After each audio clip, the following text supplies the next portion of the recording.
இவ்வளவுதானா? இன்னும் நிறைய எதிர்பார்த்தேன்.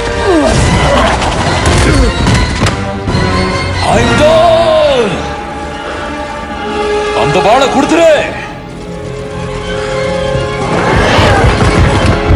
நமக்குள்ள இருக்கிற வித்தியாசத்தை புரிஞ்சுக்கும். நான் தான் ஓடினுக்கு முதல்ல பிறந்தவன். அசல் வாரிசு நான் தான். ஆஸ்கார்ட காப்பாத்த போறவளும் நான் தான், நீ இல்ல.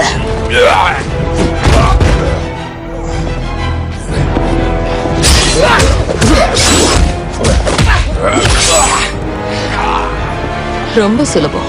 இது ஒரு குருடன் கூட தடுத்திருப்பான். இப்ப நீ அப்பா மாதிரியே தான் இருக்க.